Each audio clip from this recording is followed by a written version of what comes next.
On today's crossover episode, we are talking about teams being willing to spend money. We are talking about World Series odds way too early in the offseason. And we're talking about Jerks and Profar with a crossover between the Locked On Rangers and Locked On Padres. All that and more on this episode. Let's get into it.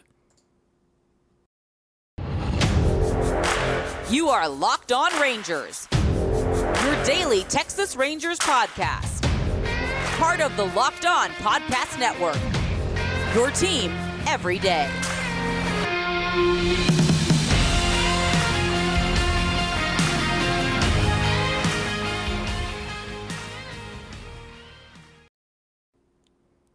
You are locked onto the Texas Rangers and locked onto the San Diego Padres. I'm Bryce Paddock, host of the Locked On Rangers podcast. Joining me is Javier Reyes, host of the Locked On Padres podcast. Before we get into today's show, this episode is brought to you by Fanduel Sportsbook, official sportsbook of Locked On. Make every moment more. Visit fanduel.com/lockedon today to get started.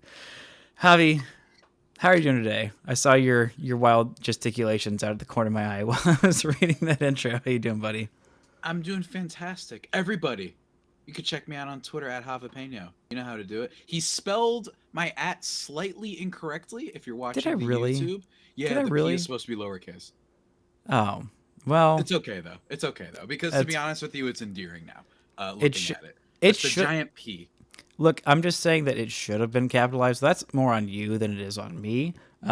So that's fine here. We're here with two teams that are not broke boys for the first time in quite a few years. Well, I guess your team has been less broke. Both of our teams have been less broke boy in the recent years. And I feel like that's the thing that definitely needs to lead off this podcast, as there have been some fans of certain teams. I'm not going to name names, possibly even hosts in our own network. I'm not naming names. Would never name a name. That I think that not spending money is actually really cool and good, and that teams who spend money and don't immediately win the World Series are dumb. And I think both of us are of the same mind that that's a silly mentality, and spending money from your billionaire owners on their baseball team to make it good is actually a good thing. I don't know. What are your thoughts on this? Oh, let's do this, man. I'm ready. I was born ready for this. Look, here's the thing. First of all, I just want to shout out specifically, my buddy Tatis right here, the bobblehead. But also, I want to just shout out us from going to sad boys to rich boys. Both of our teams. Now, more so my team, just because of historically, they had never spent, at least they're never, and then recently they returned to form. You know what I mean? They made that comeback. But it's just one of my greatest pet peeves, and this is why I reached out to you, at least part of why I reached out to you. We're going to be talking about Profar a little bit later and, jump into the odds, the specific FanDuel Sportsbook odds for World Series. But one of my new biggest pet peeves, last year, it was millionaires versus billionaires. When people would bring that up, it really annoyed me, as if people don't understand that even Mike Trout pales in comparison to a billionaire, right? To the poorest owner? Yeah, like, you know what I'm saying? And don't get me wrong, Mike Trout is doing fine. I'm not trying to imply that he isn't, but anyway, I don't want to get into the whole lockout stuff. And everybody, we missed 2 weeks of spring training. Thankfully, we're finally past that. Look, yeah. We'll get into why that was a big deal. Actually, I think it was a good thing, because that's the 2 weeks of spring training. Hey, wait a minute. Why isn't my team spending? I thought what happened? Look, anyway. that was a drastic 2 weeks. All right, for us content makers, there was a lot of just. It was. But now, my new pet peeve is people love making the joke after, whether it be the Padres, and they made that especially in 2018, 2019 when they signed Manny Machado. And they've been doing it a lot lately with your team. Wow, all that money just to finish third place or fourth place or whatever place, second, but whatever it is. It was fourth place in the AL West, unfortunately. Fourth place in the AL West. Better than fifth. Better than fifth. An improvement from last year. Mine is like third. They usually said third for us, but now it's second because the Giants just fell off. But I think that the reason it gets me so mad is on a variety of levels that I probably should have written down so I could be more specific. But one of them is that it implies there's such a arrogance to it when you make these comments. And I'm not talking about people who are just trolling, right? People who are trolling, they're not thinking through it and whatnot. And as you said, there's some hosts on the network that believe in this, but My thing is, we literally just saw the Philadelphia Phillies, who had the worst defense in baseball, spend a ton of money, and honestly, not too long ago, look like they might be in trouble because they didn't have a farm system, right? They didn't have a really good farm system. They didn't have One a of lot their of former wiggle top room. prospects, a guy who was a top 30 prospect in all of baseball, Spencer Howard. It turned out he was not good. Unfortunately, I had to learn that firsthand. But And you see them literally make it to the World Series. You see the Padres that they paid Manny Machado, and sure, they weren't good the first year, which I know we're going to talk about this with you. they paid some The other idea people. that they paid some other people, but the Manny thing, everyone was like, "Wow, like what a loser! Why would you go to the Padres? Like they stink and all these things." And it's because they had all these prospects. The basically is just that we live in a sports ecosystem that routinely, I love. Let me repeat, love all these numbers dorks. And what I mean by that is the numbers dorks Oh, who you love me? will give you expected stats and projections, and then they're like, I can't believe this guy's good. It's like, yeah, because it's sports. You know what I mean? Like, don't get me wrong. I'm not going to come out here and say Nick Martinez is going to win the Cy Young.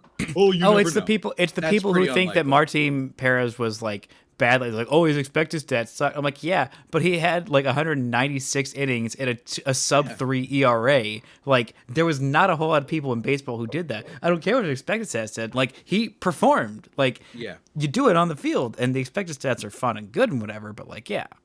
And it almost implies actually, and here's the second part of it, aside from the arrogance from it, another big thing of mine, and I've been saying this on my show forever, the brainworm disease that teams who don't spend money have tossed on their fan bases. The And non-profits like the Reds. yeah, they've successfully done this where they've ingratiated themselves with fans in a way. Not all of them. I'm not going to say every fan base. You know, the Marlins are a good example, but your Clevelands, your Milwaukees, your Seattles, a bunch of these teams. And don't get me wrong, they're fine organizations, but they've somehow convinced their fans that jumping out and being like, you know what, let's go get George Springer. You know what, let's go get Carlos Correa. You know what, blah blah blah blah.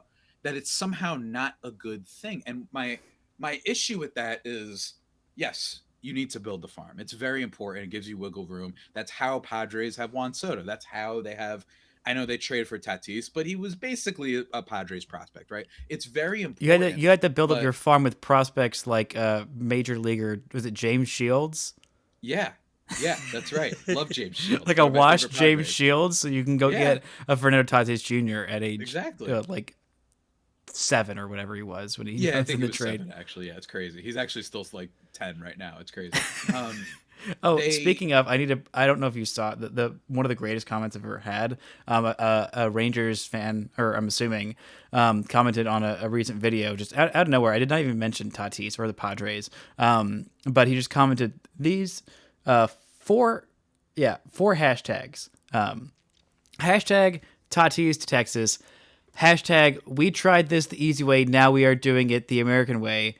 Hashtag with drugs. Hashtag screw the rules. We have money. Oh wait, I did see this. Did No, you send no, this no. in the group chat? I think I might have just no notes. Yes. Let's just do that. Sorry to derail you, but I just needed you No, to. it's fine. That's a phenomenal comment. But just to finish my train of thought really quickly is that they've convinced their fans that having very clean, very tidy, right? There's no albatrosses. You know what I'm saying? Two things that both of our teams in 5 years could very well have, and that's certainly a concern.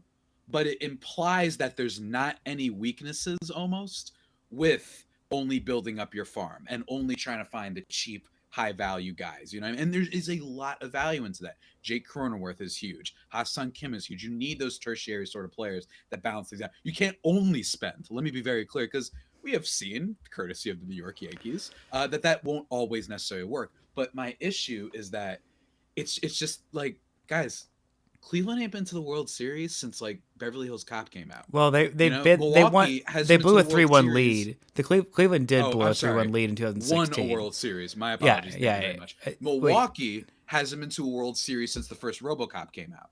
And I just think that we give these teams credit because Milwaukee, it's like, well, they don't have that albatross. They don't have a Patrick Corbin. They don't have a Steven Strasburg. And what I love Oh. about that is like, yes, but the Nationals did win. You know what I'm saying? So it's this kind of, that's what drives me insane. Is it possible that the Rangers finish fourth? Yeah, it's probably more likely than not. But my issue is that it's just in the world of sports, and even in baseball, which I know is so predicated on numbers and projections, it's just so frustrating that people are like, yeah, we actually should have less teams doing this. It's like, hey, Seattle, congrats on making the playoffs. I love their fans. I'm friends with a few. Um, you know, first time in 20 years. Just saying, I don't know why you think you could start talking smack about how to build a baseball team. I'm just throwing it out there. Oh boy, we will definitely get into that. I'm going to cut you off because we have more on this subject to talk about than I thought we initially did. We're going to get into all of that and more. But first, this episode is brought to you by Fanduel. The NFL playoffs are here. They are very much here, and we are really excited about our new sports betting partner for Locked On. They are the number one sportsbook in America, Fanduel. And if you're new to Fanduel, that's even better. Yeah, it's way better because we have a whole graphic that I was totally supposed to put up 10 seconds ago, but it's fine. New customers can join today with get $150 on free bets guaranteed when you place your first $5 bet. Just sign up at fanduel.com/locked-on. FanDuel has your favorite bets from money line to point spreads. We'll get into that about baseball even later, to player props. Plus, you can even combine your bets for a bigger chance for a bigger payout at same game parlay. All in an app that's safe, secure, and super easy to use. So football fans, don't miss out. Place your first $5 bet to get $150 in free bets, win or lose, at fanduel.com/locked-on. Make every moment more with FanDuel, official sportsbook partner of the NFL. Now, let's get more into our teams who have spent a lot of money and all of these comments about spending all this money just to finish whatever. And I'm glad that the Rangers are finally doing this, and your cautionary tale about teams just spending and not building up the farm. And I think the Rangers have done a decent job at building up the farm. Obviously not quite anywhere near the level of the prospects that have been coming through the system of the San Diego Padres. Miss you, AJ Preller. Please come back. Miss you a lot. But anyway, the Rangers have been doing a lot more of just spending. But the thing that I find most interesting about the Padres is that I think they've done a really, really good job of building up that farm, having those like mid-tier, like pretty good players. Like they have a lot of guys who are like pretty good, and then you go out and spend a bunch of money on the stars, because developing your own stars internally is very difficult. So that's why they go out and they spend money on the Manny Machados of the world. That's why they go trade for Juan Soto. But like of the, guys on the outer edges, Jake Cronenworth is like a 3-4 win player who can play anywhere, and he's really darn good. Ha-Seong Kim is a really darn good player, and he can play pretty much anywhere. And like everywhere else, Trent Grisham has got his flaws, obviously, but like he's a pretty good player. Like, and they have a lot of these guys that are just like pretty good, and then you go out and you get the stars, and you have them surrounded by like pretty good players. And I think that's one of the things that the Rangers have not done. But since the San Diego Padres, San Diego is not a tiny market, but like comparatively, it's right next to LA. Like it's not that huge. Granted, there's only the Padres and the what's the, I can't even think of the minor league hockey team that's there, but it's pretty much just a Padres town it's like at this them, point. Aztecs, and that's it. Yeah, the Aztecs. That's the name of it. But it kind of shows that like these small market teams, like Seattle is I think a bigger market than San Diego. I think Cleveland is, maybe they're comparable. I don't know how big Cleveland is, but like all these other smaller market teams, it's like you don't get to hide behind that shield of, oh, we're small, we can't spend money anymore. Oh no. It's like the Padres just did that, and they did that in a division with the freaking Dodgers, who have like been in the regular season at least like probably the best team in baseball for the last 10, 15 years. And they're like, screw it, we're going for it. And I think that's amazing. And I think that's really, really great for baseball as well. Mm-hmm. I just think that fundamentally people need to, there's just so much unknown.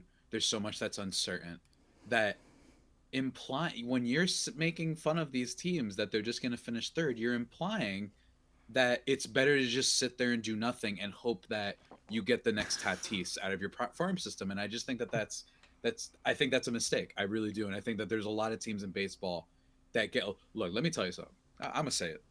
Tell me something. Tell me something. That last World Series the Cardinals won is doing a lot of heavy lifting. Don't get me wrong. Great organization. Did they win a but World it Series? is yeah, When was that? Question mark? I think it was 06.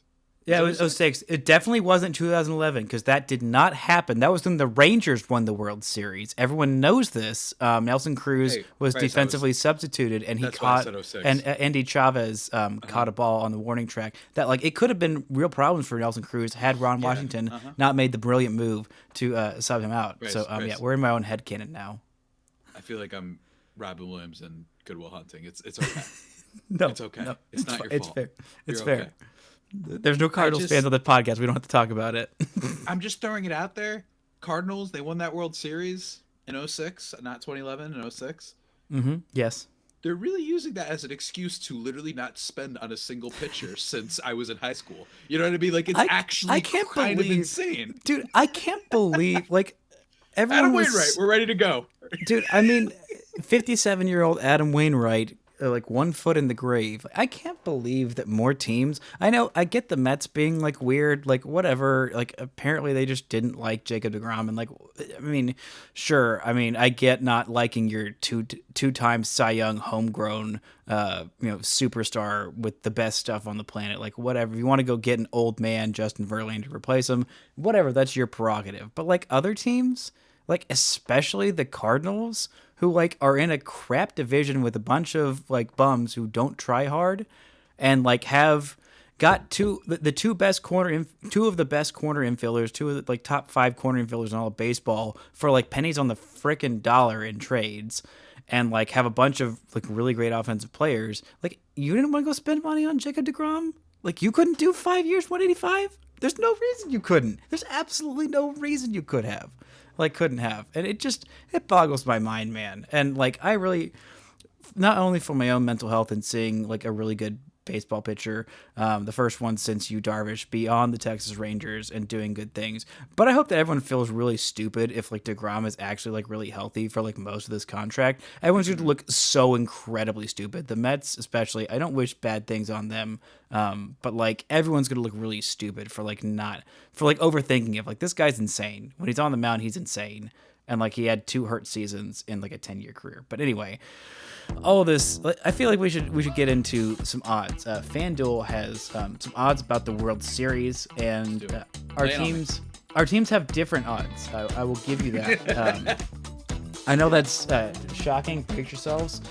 Can you predict who the favorites are? Who is the betting odds? Have you looked at these yet? I have looked at the top few. I remember because I was talking with someone yesterday, Lindsey Crosby of Locked On MLB Prospects. We were talking. I heard he's a prospect encyclopedia. I heard he is. He did AJ Monahan. So shouts to Lindsey. Come on, man, you got to step your game up. Now he's like downgraded to a prospect dictionary. Yeah, prospect dictionary. Yeah, that's right. I believe it is the Astros and then basically the Cowboys of baseball. The New York Yankees for second in odds, if I'm not mistaken. Yeah, you are correct. And then we have Vegas, a tie. Man. We have a tie for third place in the Dodgers and the Mets, and then we also have a tie for 5th place with 2 teams who were in the postseason last year. They're both in the NL. Can you guess who those 2 teams are? In the NL, I believe one of them will be the Atlanta Braves. Mm-hmm. You are correct. Plus 1,000. And then the other one will be the New York Mets. Nope, we already had the Mets. Both plus 750. Wow, I blanked. Sorry. The San Diego Padres. They are. Yes, both of those teams are tied there. The Rangers are at plus 5,000. So they are tied with the San Francisco Giants right in the middle of the pack, a little bit ahead of the Baltimore Orioles, which I find curious because I think Baltimore is a little bit better of a team. They clearly didn't have as good of an offseason. The Red Sox are at plus 8,000. Same with the Cubs. At the very bottom end, at plus 100,000 is the Oakland Athletics. They have twice as worse of odds as the next to worst odds, which I don't even think should be the next worst odds. The next worst odds are plus 50,000, which means if you put down $100 and they win the World Series, you win 50,000. That's the Washington Nationals. which is like, I mean, that's It's fine. mean. Look, let's But not like, pick on the Nationals. no, like, I think the Nationals are in like a half decent place because like the prospects they got in the Juan Yeah. Soto deal are This is what I would say, fantastic. too. Like I At would least some put of them are going to start. Some of them will be ready soon. like Not ready opening day. not the dunk on Ryland, but I think the Royals should be there at like the second worst spot. I honestly think the A's, like they did some kind of weird random things this offseason, and they're the A's. Like I wouldn't bet on them to win the World Series, but like if there were like, plus 20,000, some kind of crazy numbers for like them to just like, I don't know, make the playoffs, like I might put down like $20 on them because like it's the A's. Like even in years where like the A's are such a weird franchise, like even years where like, oh no, they got a bunch of crap. They traded off all their best players. Like they've got, their farm system is not really that good. Like they still end up like being like really scrappy and competitive, and it's like they're such a weird franchise. But yeah, the Rangers at plus 5,000 ahead of the Orioles Where's and Seattle? the Red Sox. Seattle is plus 1,600. And the Angels. So the Angels are ahead of the Rangers plus 4,000. So it goes Astros alone, then Yankees, then Dodgers Mets, then Padres Braves, then Phillies, Blue Jays, Mariners, Rays, Guardians, White Sox, Cardinals all have the same odds. Then Twins, Angels, Brewers, Giants, Rangers. That's going to do it for part 1 of my crossover with Javier Reyes of Locked On Padres. Thank you all so much for listening and subscribing. Part 2 will be out tomorrow, but there is one thing I'd like to touch on before we end this episode, a very, very important development that came in late last night, actually after I was done recording that podcast, and it's Nathaniel Lowe has a mustache. I know this doesn't seem like big news, but it's really big news. I'll put the picture up here on the screen as you're watching this on YouTube, or if you're listening to this, go check out my Twitter. It is on there, or Locked On Rangers Twitter, because that's where I retweeted it to. But this is a glorious mustache. It is almost to the level of Matt Carpenter's last year with the New York Yankees. It was a glorious, glorious mustache. And I think this has to be one of the biggest developments of the Rangers offseason. Obviously, there have been some legendary offensive performances with elite mustaches, and Lowe was great last year without a mustache. I think he just had the full beard, or was he clean shaven? I can't remember. I think he was going clean shaven. But this mustache is a glorious development, and I think one that'll be very, very beneficial for him. Looks great on him. Congratulations on the great mustache, Nathaniel Lowe. A bunch of the Rangers guys at the Stars game last night where they ended up losing in overtime, but looked like they had a really, really great time. Some team bonding going on there, so nice to see the team doing some stuff before we head out to spring training in this period where we are clearly dying for content. But thank you all so much for listening and subscribing. For your next listen, go check out Locked On MLB Prospects. Host Lindsey Crosby is a prospect encyclopedia. He's going deep on MLB stars of tomorrow. It's free and available wherever you get your podcasts. We'll be back tomorrow. Another part with Javi. Thank you all so much for listening and subscribing. And until next time, don't forget to enjoy baseball.